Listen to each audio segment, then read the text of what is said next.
Hamlet, Act 1, Scene 2, a room of state in the castle. Enter King Claudius, Queen Gertrude, Hamlet, Polonius, Laertes, Voltimand, Cornelius, lords, and attendants. Though yet of Hamlet our dear brother's death the memory be green, and that it is us befitted to bear our hearts in grief and our whole kingdom to be contracted in one brow of woe, yet so far hath discretion fought with nature, that we with wisest sorrow think on him, together with remembrance of ourselves. Therefore, our sometime sister, now our queen, the imperial jointress to this warlike state, have we, as 'twere with a defeated joy, with an auspicious and a dropping eye, with mirth in funeral, and with dirge in marriage, an equal scale weighing delight and dole, taken to wife. Nor have we where herein barred your better wisdoms, which have freely gone with this affair along, for all our thanks. Now follows, that you know young Fortinbras, holding a weak supposal of our worth, or thinking by our late dear brother's death our state to be disjoint and out of frame, colleagued with the dream of his advantage, he hath not failed to pester us with message, importing the surrender of those lands lost by his father, with all bonds of law, to our most valiant brother. So much for him. Now for ourself, and for this time of meeting, thus much the business is. We have here writ to Norway, uncle of young Fortinbras, who, impotent and bed-rid, scarcely hears of this his nephew's purpose, to suppress his further gait herein, in that the levies, the lists, and full proportions are all made out of his subject. And we here dispatch you, good Cornelius, and you, Voltimand, for bearers of this greeting to old Norway, giving to you no further personal power to business with the king, more than the scope of these dilated articles allow. Farewell, and let your haste commend your duty. In that and all things we show our duty. We doubt it nothing. Heartily farewell. Exit Voltimand and Cornelius. And now, Laertes, what's the news with you? You told us of some suit. What is't, Laertes? You cannot speak of reason to the Dane and loose your voice? What wouldst thou beg, Laertes? That shall not be my offer, not thy asking. The head is not more native to the heart, the hand more instrumental to the mouth, than is the throne of Denmark to thy father. What wouldst thou have, Laertes? My dread lord, your leave and favour to return to France, from whence, though willingly I came to Denmark to show my duty in your coronation, yet now I must confess that duty done, my thoughts and wishes bend again towards France, and bow them to your gracious leave and pardon.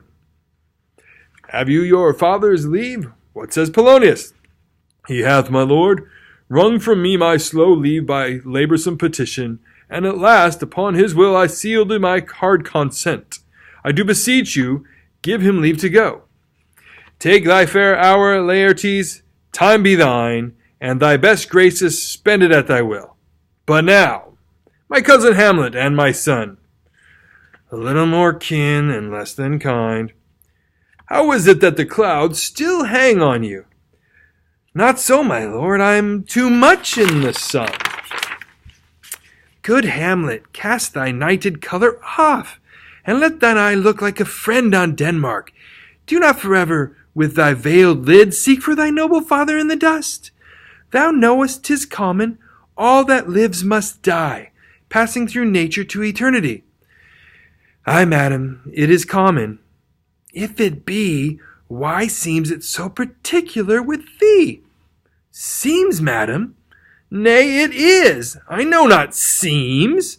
'Tis not alone my inky cloak, good mother, nor customary suits of solemn black, nor windy suspiration of forced breath, no, nor the fruitful river in the eye, nor the dejected haviour of the visage, together with all forms, mood, shapes of grief that can denote me truly. These indeed seem, for they are actions that a man might play. But I have that within which passeth show. These but the trappings and the suits of woe.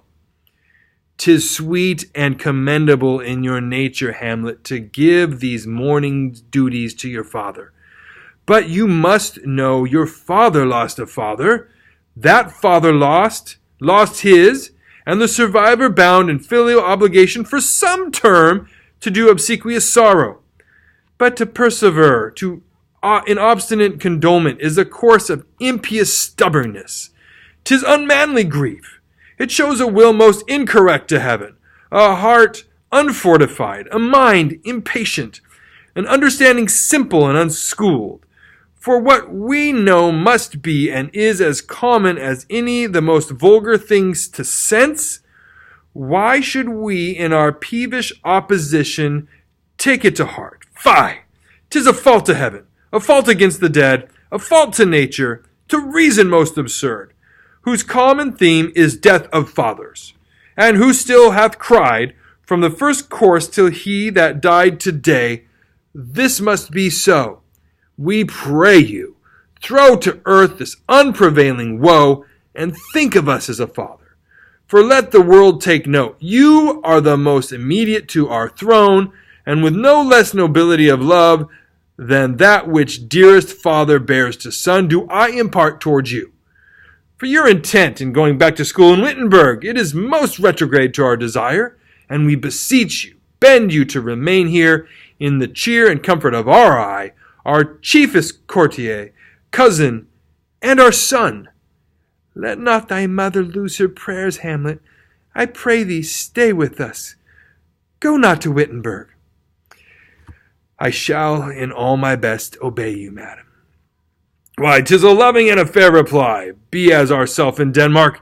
Madame, come.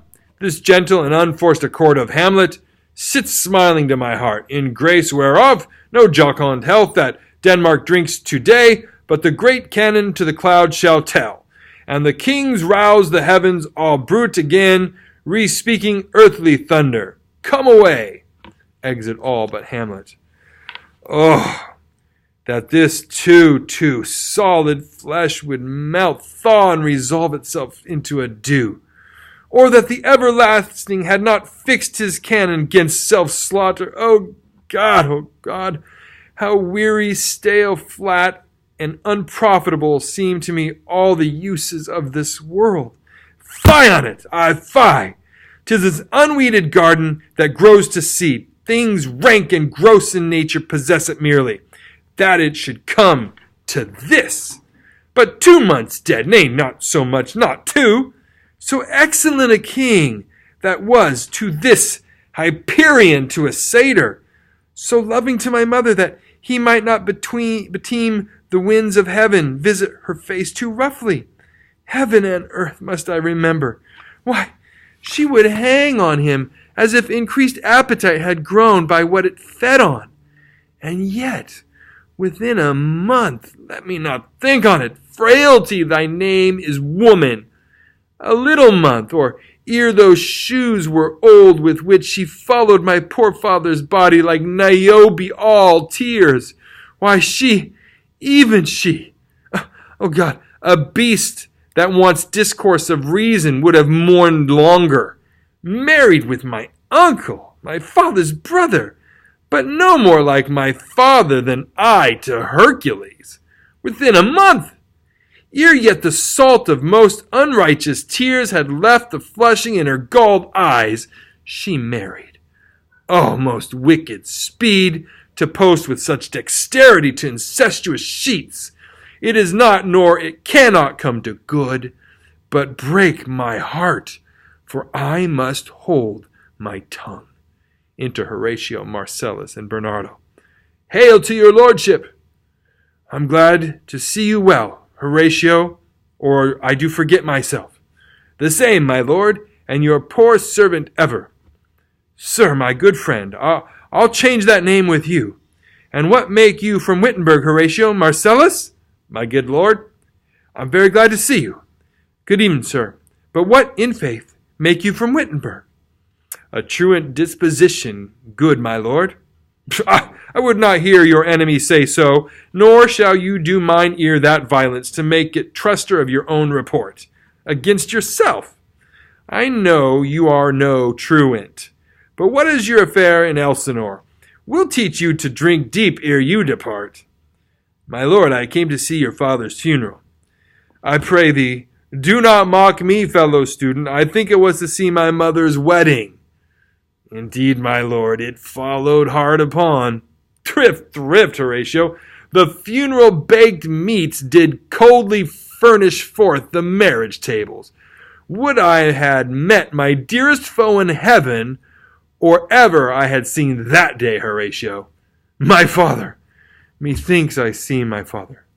Where, my lord? In my mind's eye, Horatio. I saw him once. He was a goodly king. He was a man, take him for all in all. I shall not look upon his like again. My lord, I think I saw him yesternight. Saw? Who? My lord, the king your father. The king my father? Season your admiration for a while with an attent ear, till I may deliver upon the witness of these gentlemen this marvel to you. For God's love, let me hear. 2 nights together had these gentlemen, Marcellus and Bernardo, on their watch, in the dead vast and middle of the night, been thus encountered. A figure like your father, armed at point exactly cap a pie, appears before them, and with solemn march goes slow and stately by them. Thrice he walked by their oppressed and fear-surprised eyes, with his truncheon's length, whilst they, distilled almost to jelly with the act of fear, stand dumb and speak not to him. This to me, in dreadful secrecy impart they did, and I with them the 3rd night kept the watch, where, as they had delivered both in time, form of the thing, each word made true and good, the apparition comes. I knew your father, these hands are not more like. But where was this, my lord, upon the platform where we watched? Did you speak to it? My lord, I did, but answer made it none. Yet once methought it lifted up its head and did address itself to motion, like as it would speak. But even then the morning cock crew loud, and at the sound it shrunk in haste away and vanished from our sight. 'Tis very strange. As I do live, my honored lord, 'tis true, and we did think it writ down in our duty to let you know of it. Indeed, sirs, but this troubles me. Hold you the watch tonight? We do, my lord. Armed, say you? Armed, my lord. From top to toe? My lord, from head to foot. Then you saw not his face? Oh, yes, my lord, he wore his beaver up. What, looked he frowningly? A countenance more in sorrow than in anger. Pale or red? Nay, very pale. And fixed his eyes upon you, most constantly. I would I had been there. It would have much amazed you. Very like. Stayed it long? Wow, one with moderate haste might tell 100. Longer. Not when I saw it. His beard was grizzled, no? It was, as I have seen it in his life, a sable silvered. I will watch tonight, perchance 'twill walk again. I warrant it will. If it assume my noble father's person, I'll speak to it, though hell itself should gape and bid me hold my peace. I pray you all. If you have hitherto concealed this sight, let it be tenable in your silence still. And whatsoever else shall hap tonight, give it an understanding, but no tongue. I will requite your loves. So fare you well. Upon the platform, twixt 11 and 12, I'll visit you. Our duty to your honor. Your loves, as mine to you. Farewell. Exit all but Hamlet. My father's spirit in arms. All is not well. I doubt some foul play. Would the night were come. Till then, sit still, my soul. Foul deeds will rise, though all the earth overwhelm them to men's eyes.